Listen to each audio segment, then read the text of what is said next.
you were never meant to hear this.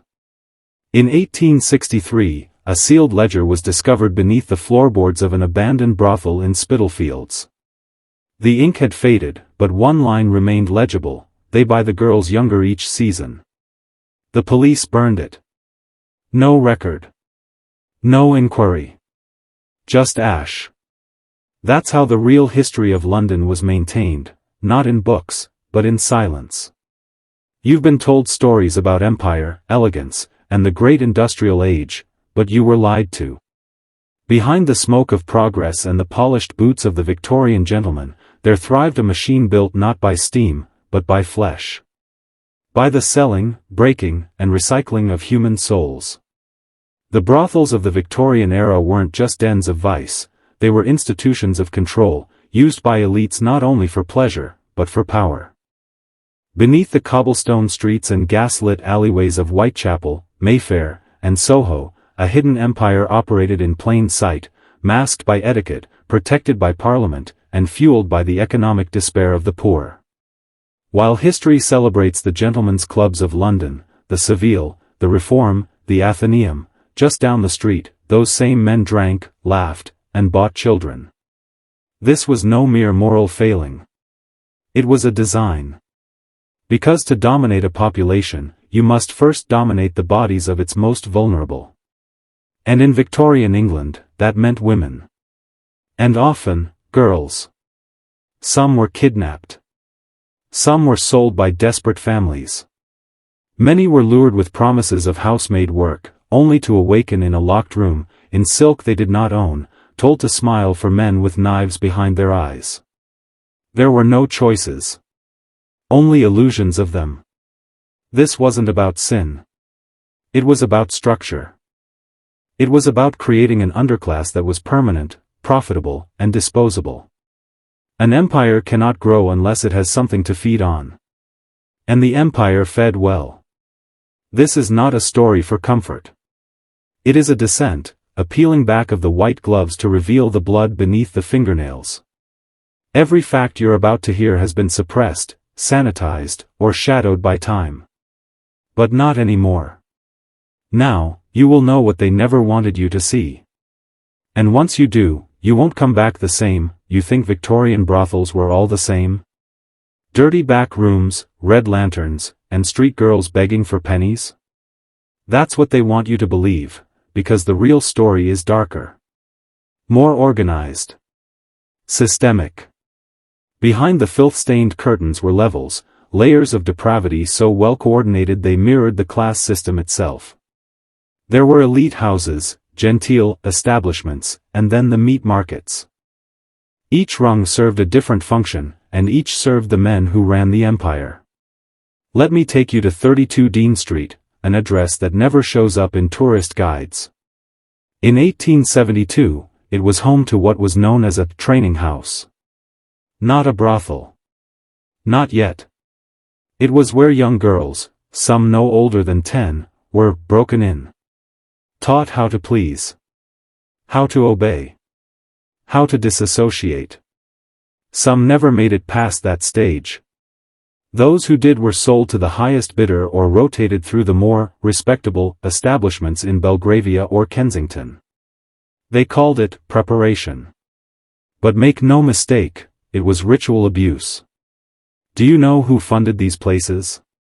Not criminals. Not gangs.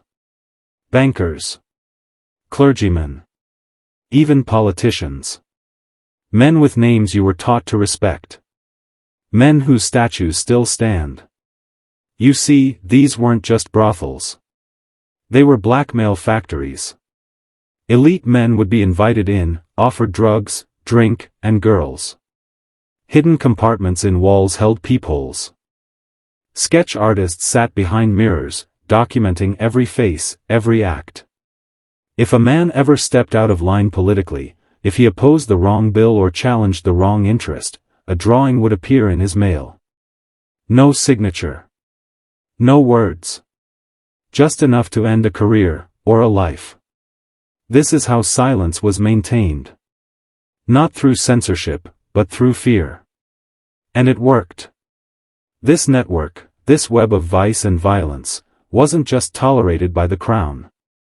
It was part of its machinery. Morality laws applied only to the poor. The rich, as always, paid for immunity. And so the cycle continued. Little girls disappeared from orphanages. Young maids vanished between jobs. Their names were never recorded. Their faces never painted. But their suffering built the empire's wealth, one unspeakable night at a time. Now ask yourself. If this is what they did to their own, what do you think they did to the colonies? Let's descend further. You've heard of madams, women who ran the brothels. They're often portrayed as hardened survivors, making the best of a bad system. But that's only part of the truth. Some madams were more than survivors. They were enforcers. Gatekeepers. Recruiters for the elite. Take Lady Evelyn Montrose. Born into minor aristocracy. She was disowned after a scandal involving a foreign diplomat and 2 dead maids. Disappearances brushed off. Rumors silenced. But she didn't vanish, she evolved. Within 2 years, she reappeared in the shadows of London's brothel underworld, running an opulent townhouse on Camden Grove. It was said Evelyn's girls never refused. They couldn't. Because they were dosed nightly with laudanum mixed with something far stronger, a chemical compound traced back to military experiments from British India. Sedative. Hallucinogenic. Addictive. It kept the girls compliant and memory fractured. When questioned later, they remembered dreams, not events.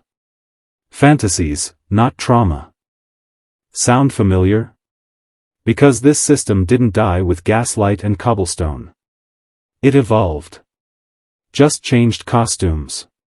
In Evelyn's house, men of influence gathered to indulge every appetite.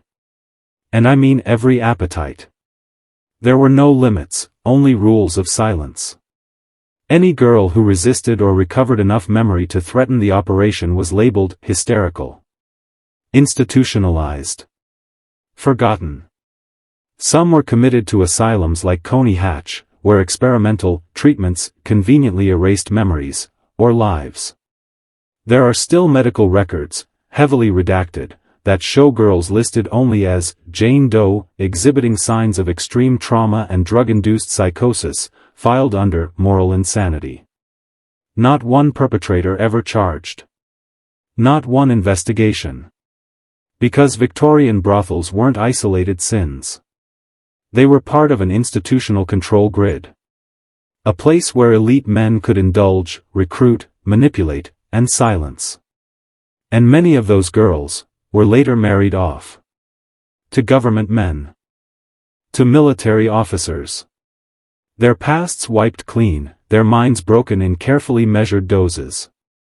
Now listen closely, these weren't just brothels. They were temples of domination. Ritual chambers of power exchange where human beings were commodities, and every scream behind velvet drapes became part of the ruling class's initiation into real authority. You were never meant to see behind the curtain. But now that you have, do you really think they stopped? You feel that chill on the back of your neck. That's not fear, that's awakening. Because the deeper we go, the more we see, this was never about lust. It was about hierarchy. Control. Ownership. The Victorian brothel system wasn't just tolerated by the aristocracy, it was embedded into their initiation rites. If you wanted influence, you proved yourself, through silence, through complicity, and sometimes through blood. There were places, unmarked, erased from modern maps, where only the highest-ranking men were permitted. One of them, known only as the Hollow Club, operated beneath a decommissioned church in Westminster. Brickwork sealed off its entrance in 1891, or so they say. But eyewitness accounts from the time tell a darker story. The brothel above ground was a decoy, low-tier, barely profitable. But underground? That's where the elite gathered. Not for pleasure, but for power rituals. Girls weren't just bought, they were renamed, re-educated, reprogrammed. Taught to whisper what powerful men wanted to hear. Taught to reward submission. Taught to keep secrets. You may scoff. But dig deep enough in the archives and you'll find court transcripts mysteriously sealed, deaths ruled as fever, and socialites who disappeared for years only to re-emerge with strange smiles and dead eyes. What happened in the Hollow Club wasn't fantasy, it was the industrialization of human obedience. The Church of England knew. So did Parliament. But the brothels offered something irresistible: leverage. A man who sins in secret can be bought. A man who sins in public can be destroyed. Either way, he's owned. You still think this was about sex? It wasn't. It was about debt. Psychological debt. Emotional debt. Spiritual debt. Because once you've violated something sacred, a life, a child, your own conscience, you belong to the system that helped you do it. And in Victorian England, brothels were the proving ground of corruption. Men were turned, not just pleasured. They emerged as tools, not just clients. Think carefully. What kind of world do you think was built by men who began their careers in these underground chambers? Do you think justice, compassion, and truth survived? Or do you now understand why the empire rotted from within? By now, you're probably starting to see it. This wasn't a secret kept in the shadows, it was a secret hidden in plain sight. The Victorians didn't bury their sins. They repackaged them. Wrapped them in lace. Gave them Latin names. Poured them into law and literature until the very concept of virtue became a weapon used against the poor, and a shield for the powerful. Let's talk about the Contagious Diseases Acts, passed in 1864, 1866, and 1869. On paper, these laws were meant to control the spread of venereal diseases in military towns. In reality, they created legal grounds to detain any woman suspected of prostitution, without trial, for forced medical inspection and incarceration. No warrants. No defense. No appeal. Do you understand the gravity of that? A woman walking alone could be seized off the street, declared unclean, and imprisoned, just to protect the health of soldiers and officers. Not the women's health. Not their rights. Just the utility of the male body for war and empire. But here's the twist most historians won't tell you. These inspections weren't just about disease. They were about cataloging. About testing thresholds. Medical records show women subjected to repeated, invasive procedures, under the guise of treatment, that bore eerie resemblance to experimental protocols being developed in colonial labs at the same time. India. Egypt. The West Indies. Territories where the empire tested control mechanisms not just on populations, but on minds and bodies. It's not a leap. It's a blueprint. And the brothels? They were the domestic lab. Doctors like William Acton and James Miller, praised in academic circles, kept journals full of clinical detachment while describing acts that should turn your stomach. Specimen F, age 13, admitted for excessive bleeding following examination. That's not science. That's state-sanctioned torture under a microscope. These men were building something. A taxonomy of obedience. A library of broken wills.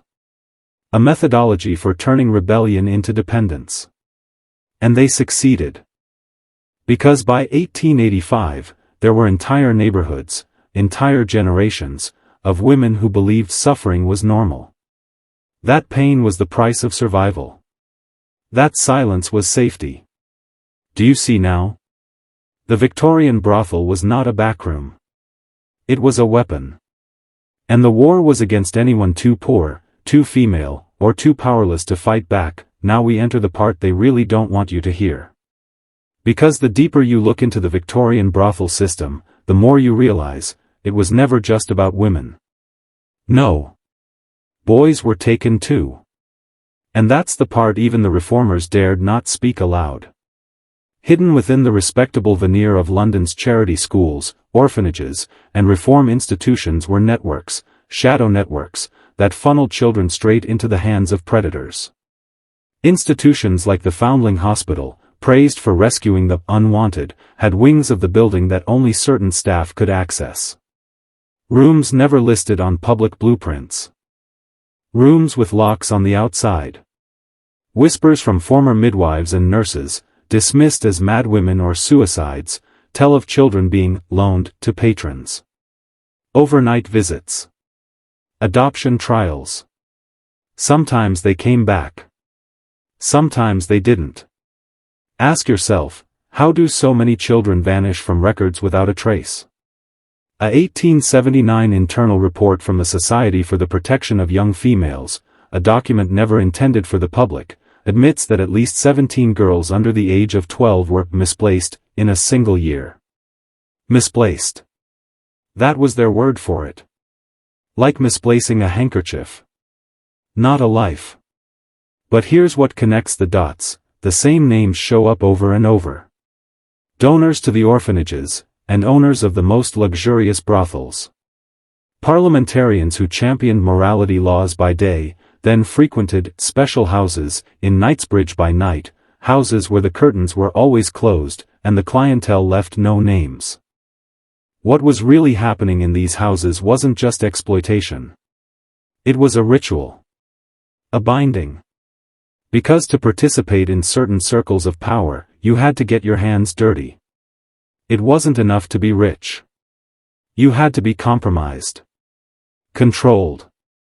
Owned. And nothing owns a man faster than guilt, guilt with witnesses. This is why many of these places had mirrors in every room, not for vanity, but for observation. And beneath the floorboards, not rats, but wires. Listening. Recording. Blackmail wasn't the byproduct, it was the foundation. Once you were inside, there was no way out. And the children?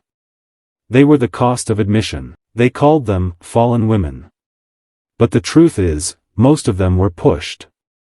You see, Victorian England crafted a morality code so rigid, so cruel, that it turned poverty into a crime, and survival into shame. If a woman showed too much ankle, if she walked alone at night, if she spoke without permission, she was marked. And once marked, she was fair game. But let's be precise, this wasn't chaos. This was calculated. Because the more women they forced into silence, into submission, into the backstreets and brothels, the easier it became to control the rest. Fear became the leash. And brothels were the kennel. Ever heard of Magdalene laundries? You probably think of them as Irish, and you'd be right. But what most don't know is that England had its own version, rescue homes for penitent women. The names sound holy. But behind those doors? Forced labor. Public shaming. Beatings. Some girls were imprisoned there for nothing more than being too pretty and therefore a temptation to men. No trial. No lawyer. Just whispers, and a locked door. One woman, known only as Eliza T., was committed at 14 for frequent smiling at soldiers outside the barracks. Her records describe solitary confinement, verbal degradation, and forced scrubbing of stone floors with bloodied hands. But after 3 months, she was discharged to a private service arrangement. The file ends there. But we know what that phrase really means: she was handed off. Like a possession. And yet society applauded. Why? Because these institutions claimed they were saving women from prostitution, when in truth, they were feeding it. Conditioning girls to obey, to submit, to equate pain with purpose, and then selling them to the same men they were supposedly being protected from. Do you understand the madness yet? The brothel and the rescue home were not opposites, they were two sides of the same machine. One broke them. The other delivered them. And the architects? They weren't monsters lurking in shadows. They were men with titles. With votes. With portraits in gilded frames. You've been told they built civilization. But the foundation they laid? Was corpses. And silence. The next time you see a sepia-toned photo of Victorian London, gaslight flickering, carriages rattling down cobblestones, remember this, under that charm was rot. Let's talk about the Morality Watch societies, organizations supposedly created to protect women and children from immoral influences. They policed literature. Closed down theaters. Raided brothels. Heroes, right? Wrong. Because behind their crusade was something darker, selection. You see, not all brothels were destroyed. Only the inconvenient ones. The loud ones. The ones that didn't play by the elite's rules. But the others, the ones with connections, with client lists full of judges, bankers, lords, those were protected. The watch societies would publicly raid a poor man's corner house of pleasure, cart off the girls for show, then dine that same evening at a refined establishment, on Mayfair, serviced by girls no older than 16, trained to act like they wanted it. They called it, cleaning the city. But what they were really doing was consolidating supply. Controlling the market. Turning brothels into regulated farms of obedience. One such place, Maison de Verre, operated behind a curtained shop. To the public, it was a dull storefront. But through the back, and then down 2 flights, was a suite of velvet-walled chambers where men were not just entertained, they were transformed. Records recovered from an 1883 fire show lists of guests who signed not with names, but symbols. A stag. A black cross. A crown pierced by 3 daggers. These weren't decorations, they were affiliations.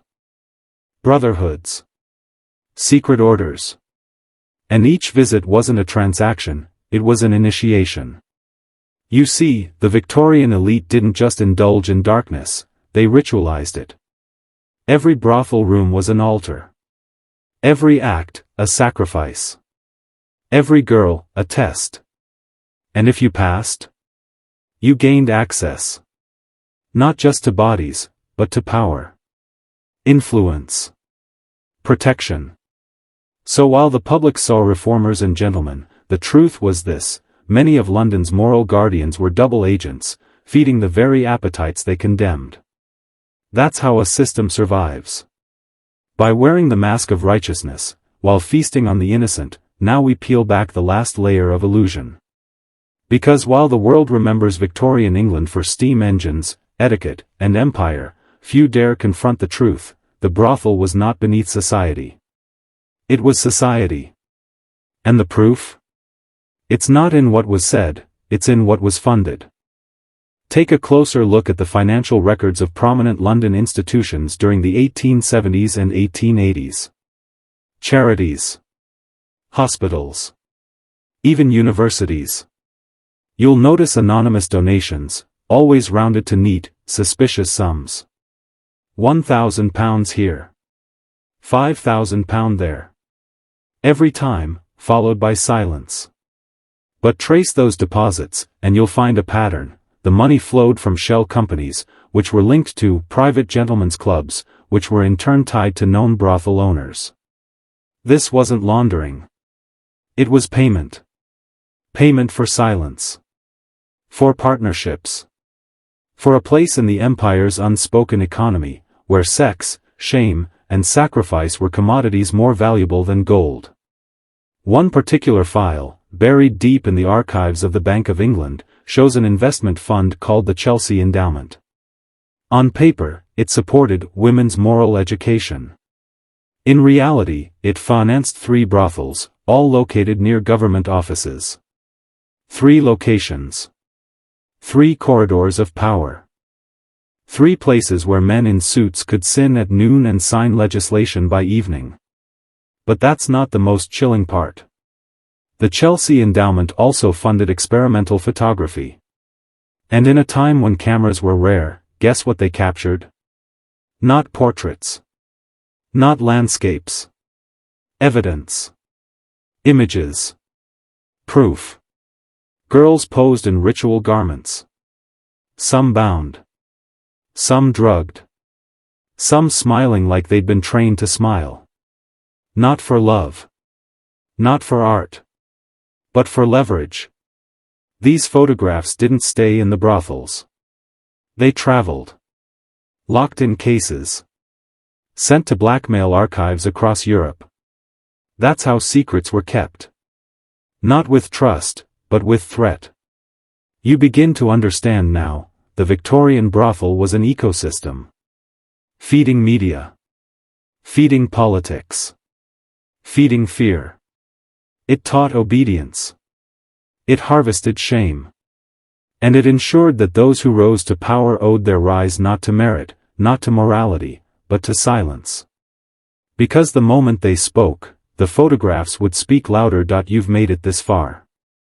That means you're ready to hear the part they erased completely. Because while most historians talk about the brothels in London or Paris, very few dare touch the private estates, the country homes where the truly elite took their pleasures beyond the reach of any law, any witness, any whisper. Places like Wexley Manor in Devonshire, Belgrave House in Yorkshire, and the now demolished Ashwick Hollow in the north. These weren't mansions, they were theaters of control. Outfitted not just with bedrooms, but with stages. Trapdoors. Dungeons. Observation galleries. These were not brothels. They were ritual sites. Invitations were sent in code. Symbols etched into wax seals. Evening of illumination. A gathering of the willing. Those who arrived didn't pay in money, they paid in allegiance. And what happened inside, no one dared speak of afterward. But fragments remain. One former maid, interviewed anonymously in 1911, described girls brought in wagons, blindfolded, led into a red hall with no windows. She spoke of masks, not for the girls, but for the men. Gold, ivory, even bone. The guests wore them as they watched, not as participants, but as judges. And once the ritual was complete, the girls were told they had been cleansed of their sins. As if pain was holy. As if consent could be beaten into being. These were not random acts of depravity. They followed patterns, ancient ones. Witnesses noted symbols on the walls. Ouroboros. Inverted trees. Eyes without pupils. Sigils from forgotten orders. Not Christian. Not pagan. Something older. Something that saw suffering not as a byproduct, but as a requirement. You think this sounds like fiction? Then ask yourself, why did Wexley Manor burn to the ground in 1894, the night before a parliamentary inquiry into aristocratic misconduct? Why did every servant in Belgrave vanish from census records in 1887? Why does Ashwick Hollow appear in no maps prior to 1860, and in none after 1902? This isn't just about prostitution. It's about transformation. The Victorian brothel, in its darkest form, wasn't a place of sin. It was a ceremony. A factory for erasing souls, replacing them with silence, and training the next generation of rulers in the language of domination. Because once you learn to break another, you never see the world the same way again. Now we reach the territory where the historians go blind, not because the facts aren't there, but because acknowledging them would shatter the myth of civilization itself. By the late 1800s, brothels had become more than dens of vice. They had become portals, gateways to shadow societies. Not all brothels. Just a few. The elite ones. The ones with locked ledgers and no staff surnames. The ones whose windows were never dusty, but whose foundations ran deep beneath the city. Let's talk about one in particular, the 13th room. Hidden behind a bookstore in Lambeth, it didn't advertise. There was no sign. No red lamp. Entry required a coin with a split lion and rose, a sigil found nowhere in heraldry but repeatedly on the rings of a secret London dining club, the Phoenix Table. Inside this brothel, clients were not permitted to speak. Not to the girls. Not to each other. Every room was soundproofed. Every act recorded in writing by a scribe behind a mirror, but not for law enforcement. For initiation files. Here's where it gets darker: each girl was assigned a number. Not a name. And once assigned, she was known by that number until she wasn't needed anymore. Some were brought in from abroad, Eastern Europe, Asia, the colonies. Smuggled, trained, silenced. Others were local, taken from workhouses or rescue homes under the guise of employment in service. A few, very few, were volunteers. Blackmailed. Drugged. Disoriented until they couldn't tell night from day. But what made the 13th room different wasn't its brutality. It was its purpose. Each session was choreographed. Scripted. Documented. And the acts? They weren't random. They mirrored ancient rites. Pagan. Babylonian. Some with roots traced back to Mithraic rituals and the Eleusinian mysteries. But twisted. Inverted. Designed not to enlighten, but to corrupt. Because here's the sick truth: the Victorian elite didn't just want pleasure. They wanted transformation. They believed suffering, inflicted or endured, opened the mind to higher power. That breaking someone else unlocked something in you. Call it dark alchemy. Call it spiritual conquest. Either way, it was real. And it was systematic. One girl escaped. Her name was Agnes M., age 15. She told a clergyman what she saw. She was found hanging 3 days later. Suicide, they said. But the rope mark on her neck was a perfect circle, as if placed, not pulled. By now, you should feel it, not just the horror, but the design. This wasn't chaos. It was orchestration. A symphony of cruelty conducted by the hands of power. And in the center of it all, was the register. Not a myth. Not rumor. A real document, now lost, but once confirmed in testimony during a secret hearing in 1903. Codenamed Cavendish Inquiry. Never released to the public. The register was a leather-bound book containing the names, preferences, and rights completed by over 200 individuals, lords, ministers, businessmen, even foreign dignitaries, all frequent participants in London's most hidden brothels. Every entry listed a date, a location, a symbol, and a phrase: initiation witnessed. Access granted. This wasn't a guest book. It was a passport into shadow power. And here's where it becomes undeniable: many of the names listed in the register went on to achieve unimaginable success just months after their entries were recorded. Land grants. Political appointments. Diplomatic immunity. Wealth that appeared from nowhere. You think that's coincidence? They weren't rewarded for networking. They were rewarded for submission to the right. Because to these societies, these hidden fraternities, domination wasn't just indulgence. It was ritual currency. Proof that you were willing to cross a line, and keep it buried. And what about the girls? Some were discarded. Others were relocated. A select few, the most obedient, the most broken, were trained further. Turned into recruiters. Whisperers. Handlers. Sent into high society not as victims, but as operatives. They called them black swans. Elegant. Trained. Silent. Deadly. They could attend galas beside dukes, charm governors, kneel before bishops, all while collecting names, confessions, weaknesses. A seduction weaponized into surveillance. We only know this because of Sister Honoria, a nun-turned-whistleblower who claimed she'd heard 5 black swans confess at a refuge. She wrote letters. Warned bishops. Collected names. In 1904, she vanished. The church denied she ever existed. So ask yourself, if this was just Victorian perversion. Why silence the witnesses? Why burn the buildings? Why erase whole people from the record? Because it wasn't just sin. It was a system. And systems like these don't vanish. They evolve. You might think this darkness was buried with the corsets and gas lamps, sealed in the grave of Queen Victoria. But you'd be wrong. Because what began in the velvet-draped brothels of 19th-century London never stopped. It simply changed costumes. The symbols?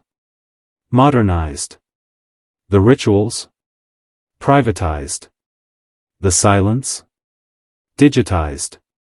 Let's talk about the continuation, a network referenced in declassified intelligence memos from the 1940s. It wasn't a name anyone used publicly, but an internal code among British operatives tracking post-war corruption in Europe. They kept seeing patterns: elite gatherings in private villas, entertainment flown in from Eastern Europe, code words from Victorian-era documents reappearing in new forms. Same blueprint. Different stage. One report, dated 1946, refers to the Brighton Cell, a cluster of families linked to pre-war aristocracy who regularly hosted initiate weekends. Girls as young as 14. Male participants flown in from the US, posing as diplomats. Every event photographed. Every act recorded, just like the 13th room. Only now the cameras were portable. The evidence could travel further. And the blackmail? Even more potent. You start to see, Victorian brothels weren't just playgrounds. They were laboratories, where the elites perfected a formula: 1. Temptation. 2. Corruption. 3. Leverage. That formula didn't vanish. It went global. In the 1980s, a scandal broke quietly in Belgium, the Dutrix affair. Girls kidnapped. Sex rings protected. Names of elite figures leaked, then silenced. Whistleblowers were discredited. Evidence lost in transit. Same script. Even more recently, in our time, another name rises: Epstein. The island.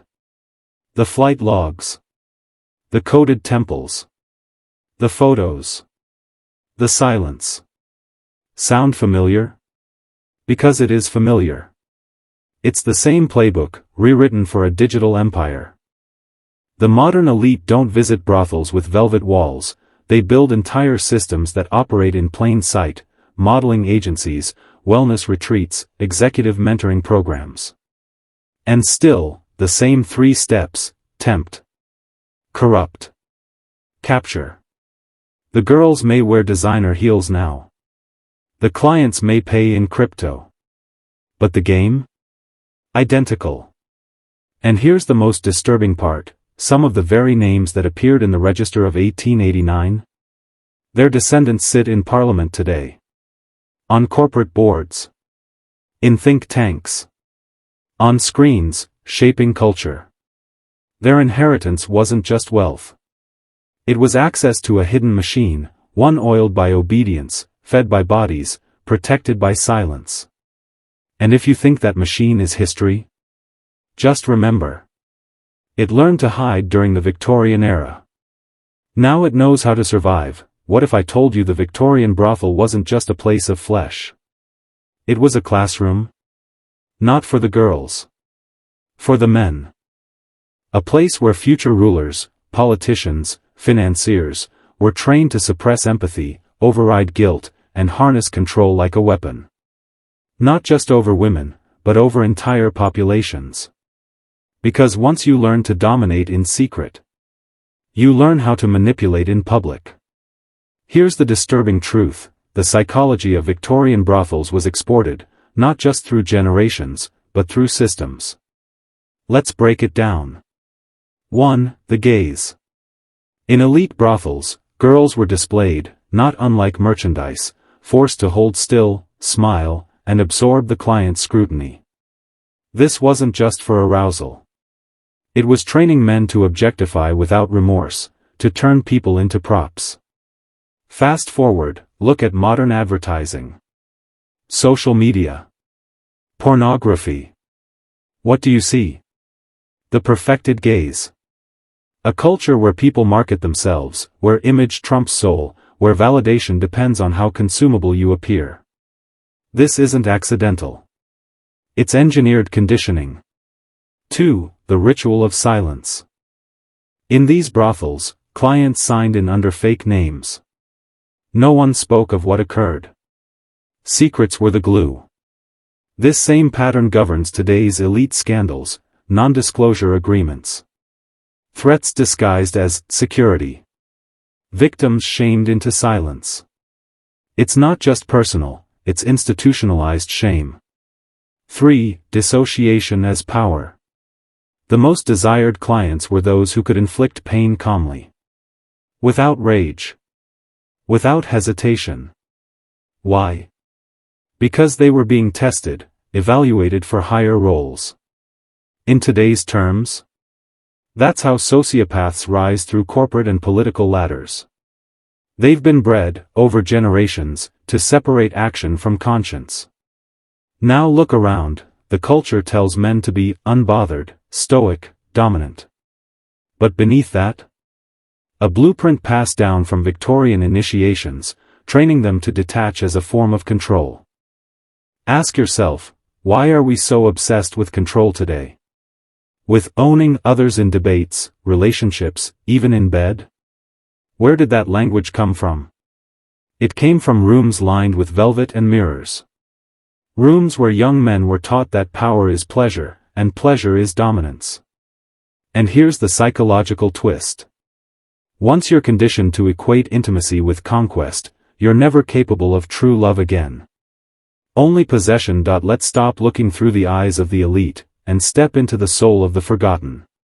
What happened after the ritual? After the client left? After the door closed? After the mask slipped? What was left of the girl? Not the painted face. Not the practiced posture. Not even the name, most didn't have one anymore. What was left, was the fracture. You see, Victorian society was obsessed with purity, publicly. But in private, it was obsessed with breaking it. And the brothel was the crucible where purity was shattered ritually. The girl who entered was one person. The girl who survived, if she did, was someone else. Let's talk about Lillian Marsh. She entered the service at age 13, sold by her father after her mother died of typhus. He told her she'd be working as a maid. Instead, she was renamed Number 6. Stripped of her clothes and identity. Trained to smile through pain. Taught silence as survival.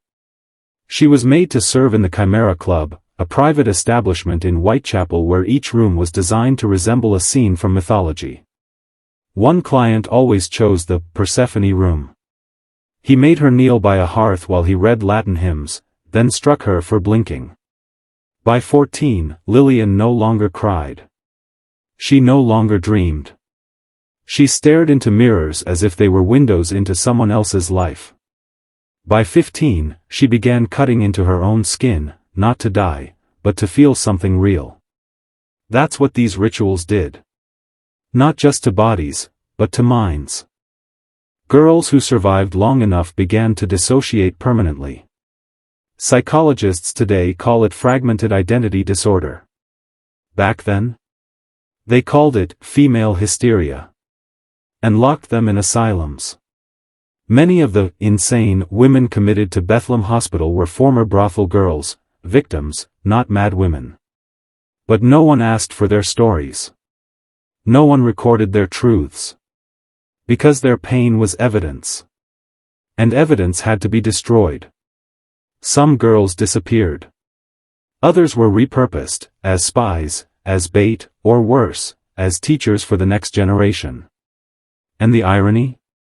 Victorian society blamed them. Called them seductresses. Demons. As if they birthed the evil. But the truth is darker, they didn't bring the monster. They were made to survive it. You were told the church was sanctuary. The orphanage, a refuge. The charity home, a second chance. But in Victorian England, these were not places of protection. They were gates. Feeding girls straight into the jaws of the brothel system, quietly, efficiently, and under the mask of morality. Let's begin with the Magdalene institutions, homes supposedly created to rehabilitate fallen women. Publicly funded. Church-endorsed. A symbol of Victorian compassion. But behind closed doors? They were factories of obedience.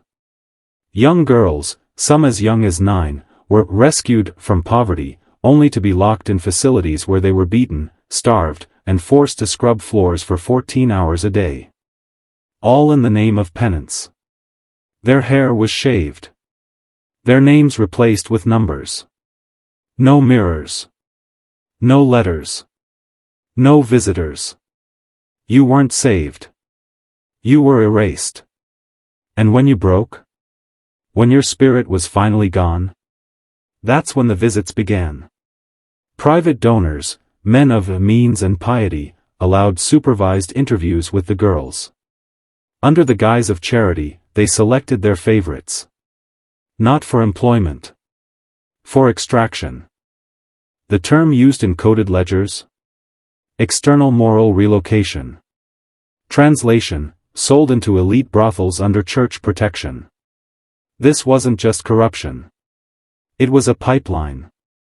Even worse were the foundling hospitals, orphanages funded by the Crown. While they claimed to offer education, in reality, they served as scouting grounds for service candidates. Girls who reached puberty were evaluated by matrons and quietly transferred to urban placements. These placements, when tracked, led to taverns, clubs, and brothels. Government knew. Church knew. And no one said a word. Because everyone was eating from the same plate. Police were paid off. Priests were given indulgences. Matrons received baptismal bonuses for every girl delivered to certain houses. And the justification? Better in the hands of gentlemen than left to the streets. Let that sink in. This was the moral philosophy of Victorian England: it's not evil if it's orderly. It's not sin if it's done in silence. It's not slavery, if you wear a cross while doing it. And perhaps most horrific of all? Some girls, after enduring years of this, would be brought back to the same institutions, now trained, broken, complicit, and used to train new recruits. An endless, self-feeding loop. A system dressed in virtue, dripping in filth. The Victorians were masters of appearances. They didn't just hide evil, they published it. In plain sight. Because even monsters need alibis. And in 19th century England, that alibi was literature. Let's be clear, not every novel was innocent. Many were maps, coded confessions, layered metaphors, veiled truths cloaked in poetic language. They couldn't speak directly. So they disguised the horror as fiction. Let's start with Lewis Carroll. Beloved for Alice's adventures in Wonderland. But few know, Charles Dodgson, his real name, kept thousands of photographs, mostly of young girls, many undressed, posed like dolls. His diary pages for June 27, 1863? Torn out. That was the day he had an incident involving Alice Liddell, the real child who inspired the story. Scholars still debate what happened. But one thing is clear: Wonderland wasn't a dreamland. It was a maze of psychological triggers, shrinking, submission, obedience, and confusing punishment with pleasure. Curiouser and curiouser, now look at Charles Dickens, hailed as a champion for the poor. Yet Oliver Twist, Bleak House, and David Copperfield all feature young, vulnerable boys entangled with shadowy men, hidden rooms, secret societies. These weren't just plot devices. They were disclosures, dressed in drama. Messages for those who knew how to read between the lines.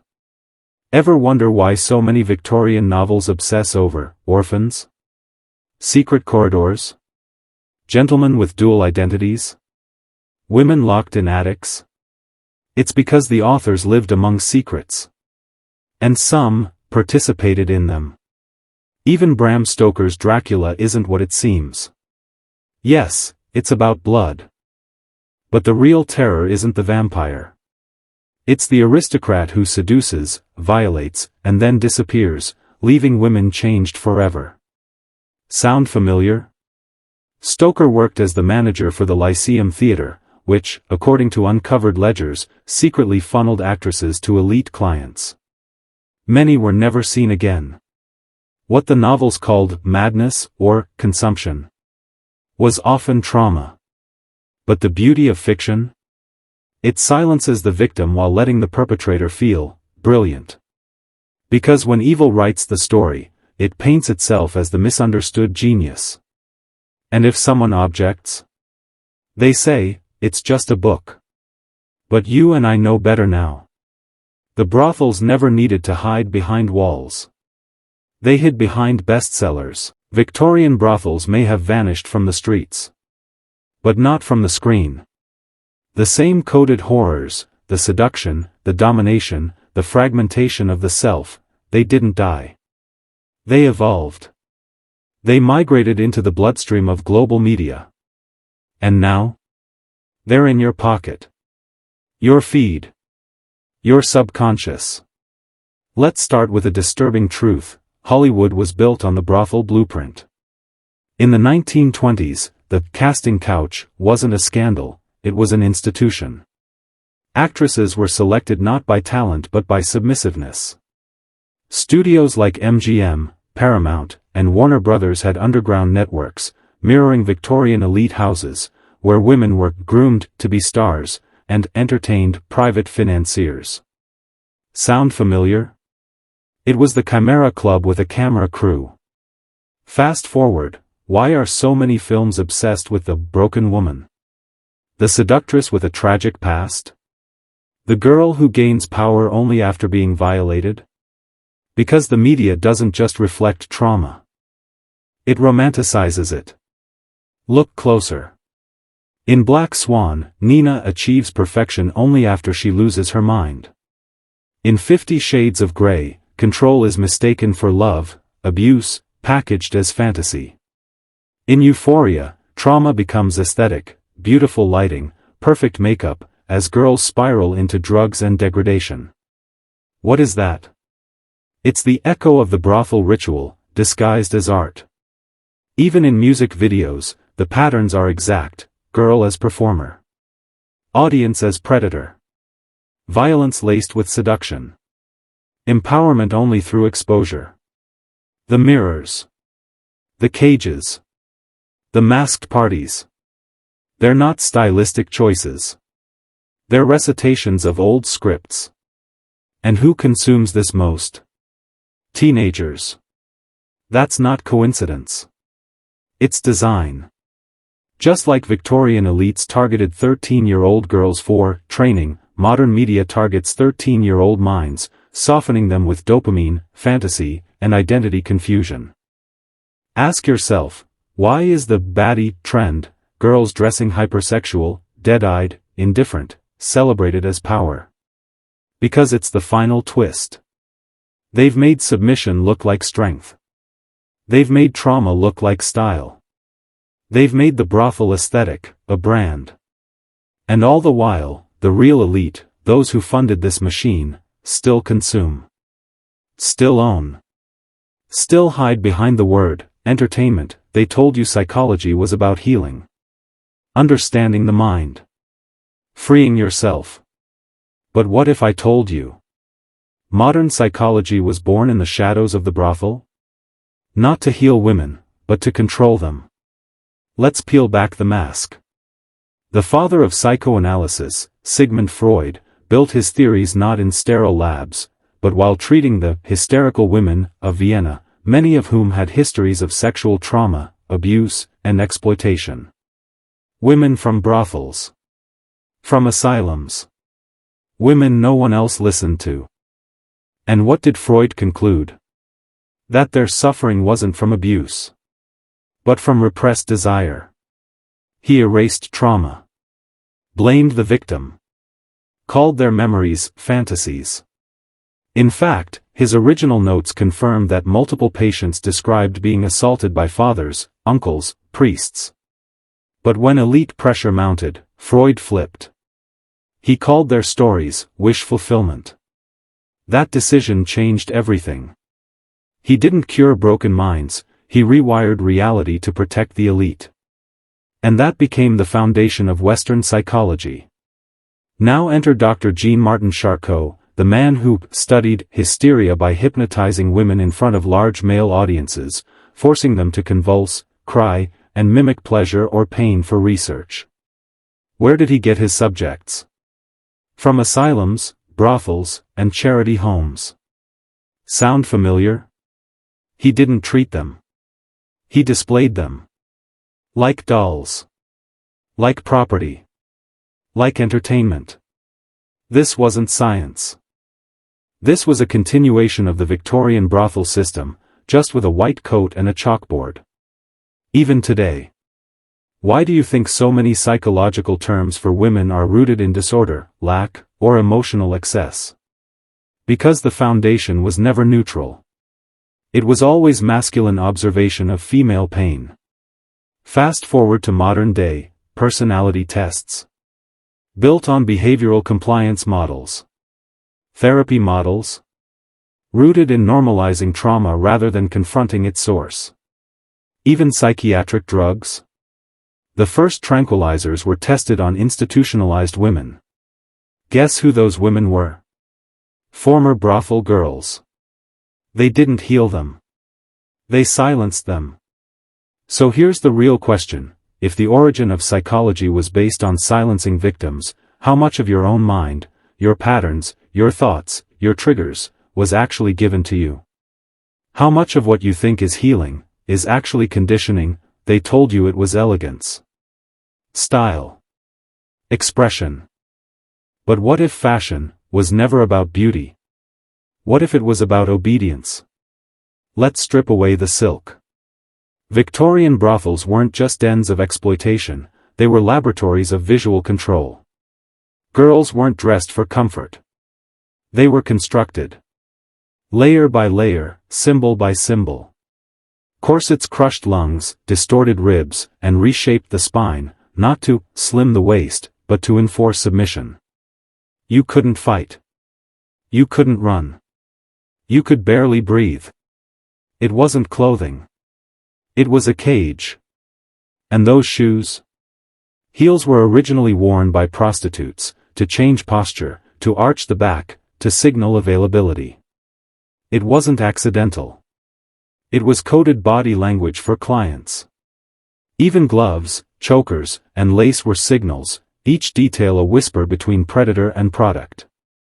In elite brothels, fashion was weaponized psychology.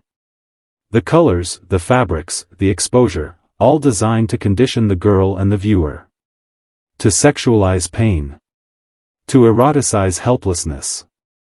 To make domination aesthetic. And then something terrifying happened, it went public. Parisian designers, many funded by elite clients of brothels, took these designs to the runway. Suddenly, the outfits of the violated became the trend of the season. You wore the uniform of trauma, and they called it chic. Even worse. Fashion magazines, launched in the late 1800s, used ex-brothel models for their covers. And you know what they taught? Beauty hurts. Pain is the price of elegance. Be desirable, no matter what it costs. These weren't slogans. They were doctrines. Still think it's over? Look at modern runways, collars. Latex. Chains as accessories. Eyes vacant.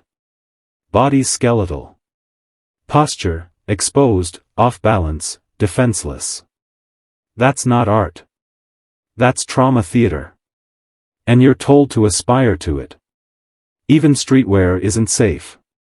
The hypersexualized Instagram look? It's just brothel coding repackaged, sold as empowerment. But who profits? The same system. The same men. The same old lineage. Because the brothel never left. It just became the mall. The ad. The influencer. The trend. And now? You don't need a whip. You need a mirror. They sold it as romance. White dresses. Flower petals. Church bells. But in the Victorian era, a wedding wasn't the beginning of. But where did this twisted ritual begin? You guessed it, the brothel system. Elite clients, addicted to dominance, began funding marriages for their favorite girls. Not out of love, but to own them permanently. They dressed them in white, not for purity, but as a public illusion of innocence. A disguise. The veil? Originally symbolized the woman's silence and invisibility. Her consent wasn't needed. Only her presence. Even the phrase, giving the bride away. It was literal. The father was transferring property from one man to another. The girl had no say. And the honeymoon? It wasn't a vacation. It was a consummation chamber, where the husband's legal right to conquer was fulfilled. In many elite homes, the blood-stained sheet was displayed to prove dominance. If there was no blood, the woman was labeled defective. Shamed. Sometimes, returned. Still think it's about love? Even the wedding ring, a symbol of eternity, was modeled on iron shackles used in servant-binding contracts. But here's the sickest twist: Victorian society glorified the married woman as the ideal, docile, elegant, unseen. While the independent woman? Labeled a threat. A fallen woman. So ask yourself, how much of our modern view of marriage is just ritualized ownership dressed in lace? How many women today are still trapped in that script, smiling for photos, while dying inside? Because the brothel didn't just sell bodies. It sold the world a template for how to possess one that they said God was watching. That marriage was holy. That obedience was divine. But what if I told you? The church sanctified the brothel system, not to protect women, but to control them completely? Let's pull back the curtain. In Victorian England, the church wasn't just a moral authority, it was a weapon of psychological manipulation. Priests didn't merely bless marriages. They trained girls to be obedient wives from childhood. Through Sunday school, girls were taught one central message: your body is not yours. It belongs to God, and then, to your husband. And what did obedience look like? Silence. Virginity. Service without complaint. Forgiveness, even in the face of abuse. Sound holy? No. It was conditioning. It groomed girls to accept exactly the same behaviors they'd be subjected to in brothels: submission, control, silence, but now draped in the illusion of sanctity. Here's the terrifying truth: in elite circles, church-funded orphanages were used to supply girls to high-end brothels. Yes, God's houses were feeder systems for the elite sex trade. One infamous London institution in 1867 rehomed over 70 girls to God-fearing gentlemen sponsors. None were ever seen again. The church knew. But they stayed silent. Because the system wasn't broken, it was designed this way. Even the confession booth became a tool of violation. Girls were asked to whisper the most intimate details to older male priests, who then decided if she was pure, or in need of penance. Penance often meant silence, shame, and submission. This wasn't salvation. It was surveillance. Even hymns preached the doctrine: "Cleanse me, O Lord, that I may be worthy. Make me pure in thy sight. I submit to thee." But those words were twisted. Because "thee" wasn't always God. It was man. The church also invented the Madonna-whore complex, placing women into two boxes: the pure woman, to marry. The fallen woman, to use. Both were caged roles. No woman was truly free. You either submitted openly, or suffered silently. And when women rebelled, they were branded witches. Possessed. locked away in asylums or stoned with scripture. So here's the horror: the brothel was never in conflict with religion. It was endorsed by it, protected by it, disguised by it. And the sermons? They weren't about God. They were manuals for obedience. You thought the horror ended with the women?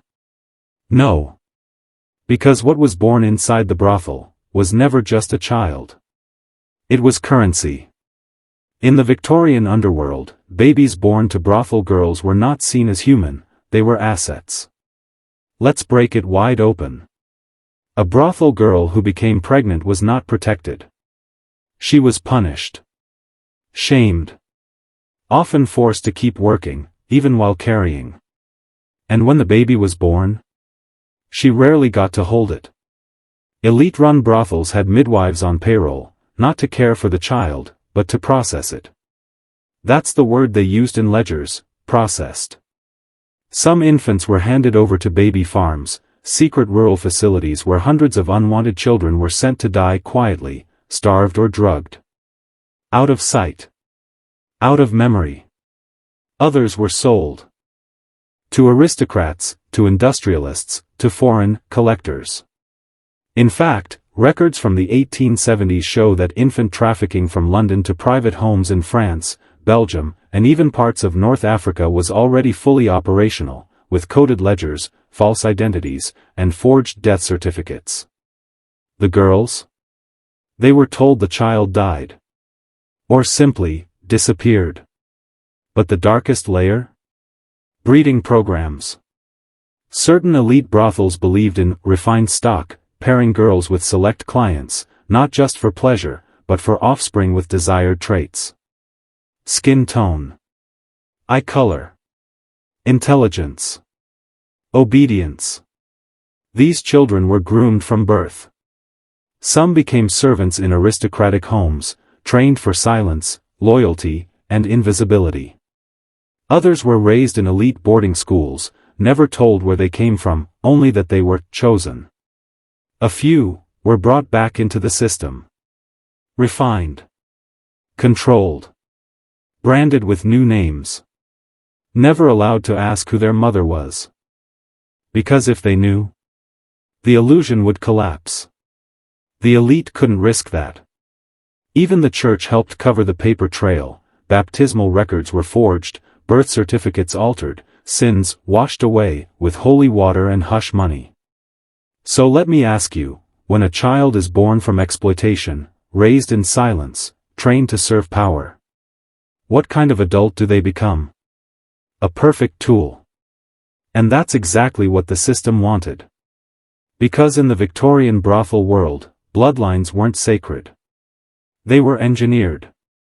And the children? They weren't miracles. They were instruments. The buildings crumbled. The brothels were shut. The corsets disappeared. They told you it was over. But they lied. Because the system didn't die. It evolved. And it changed its name to something you'd never suspect: media. Let's follow the trail. In the early 1900s, as Victorian brothels faced scrutiny and public backlash, the elite didn't dismantle their methods, they relocated them. Where? To a new emerging power: cinema. Hollywood wasn't born in innocence. Many of its founding financiers were former brothel investors, men who understood that controlling the eye was more powerful than chains. They took everything the brothel taught, the choreography of seduction, the weaponization of beauty, the scripting of obedience, and they turned it into film. Actresses weren't chosen for talent alone. They were selected for compliance. Many were ex-dancers, former brothel girls, orphans from girls' homes, trained not to speak, not to resist. Sound familiar? Even early casting couches weren't new. They were transplants from the red rooms of 19th-century London. And the roles written for women? The virgin. The femme fatale. The broken doll. The manic pixie. The silent wife. Each one, a mirror of the brothel archetype. But now, it reached millions. The same scripts that once played out behind locked doors, now played in theaters, magazines, TV screens, mass-distributed mind control. And you? You were trained, too. To desire what they desired. To imitate what they created. To chase a standard of beauty, designed in dark rooms by broken men. Music followed. Pop stars dressed like high-end escorts, not by accident, but by design. Many were industry plants, controlled since childhood, surrounded by handlers, medicated into obedience. By the 2000s, fashion, advertising, and Instagram all carried the same DNA, the dead eyes. The arched back. The parted lips. The look of someone trained, not born. Because the brothel became a brand. Its rituals? Commercialized. Its language? Sanitized. Its soul? Intact. Every like. Every click. Every viral trend feeds the same ancient machine. You think you're choosing. But the choices were scripted before you were born. Because the real product isn't beauty. It's control. And we've all become clients now. Staring through screens, consuming illusions, rewiring our desires to match their blueprint. The brothel didn't burn. It went global. They told you it was about pleasure. About lust. About sin. But the Victorian brothel, and the machine that grew from it, was never about sex. It was about power. About extracting energy from the most sacred source on earth, the human soul. Let's go deeper than anyone dares. Every element of the system, the corset, the church, the cradle, the camera, was designed for one hidden purpose, to sever identity. To create a human being so broken, so compliant, that it forgets who it is. Here's how it worked. Psychological shattering. Young girls were taught that their value came from outside themselves. From a man. From society. From God. This planted the first fracture. Sexual hijacking. Their body, once a temple, became a commodity. Not just to be used, but to be advertised, sold, manipulated. And when you lose sovereignty over your own body, you lose agency. Spiritual inversion. The sacred act of intimacy, once a bridge between souls, was turned into a transaction. The divine was turned into a performance. You don't just lose innocence, you lose connection to source. Energetic harvesting. The screams in the brothel weren't just ignored. They were fed upon. The elite knew something most people still deny: human trauma creates energy. Fear. Shame. Submission. These emotions ripple. They leave psychic signatures. And those in power have long learned how to harvest that pain, for control, for influence, for ritual. Global replication. Once proven effective in Victorian England, this system was scaled. Across continents. Across industries. Across generations. What was once done in secret chambers is now done in broad daylight, on social media, in classrooms, on stages, behind podiums. But the result is the same: a human being detached from their essence. Easy to guide. Easy to exploit. Easy to forget. Because the end goal was never the brothel itself. It was the template. The design. A replicable formula for mass control. Break the body. Infiltrate the mind. Extract the spirit. Repeat. And now, here we are. A world that celebrates exposure, but fears intimacy. That worships beauty, but forgets dignity. That's trained to perform, but not to feel. So now ask yourself, what have we inherited? And more importantly, what have we forgotten? Because deep beneath the ruins of every brothel, beneath every ritual, every lie, every system of control, there is still a pulse. A knowing. That your body was never a cage. That your spirit was never theirs to own. That your identity is not built by men, but remembered through truth. This is the reckoning. Not just of history, but of the soul. Now the question is: will you stay in the house they built? Or will you finally burn it down?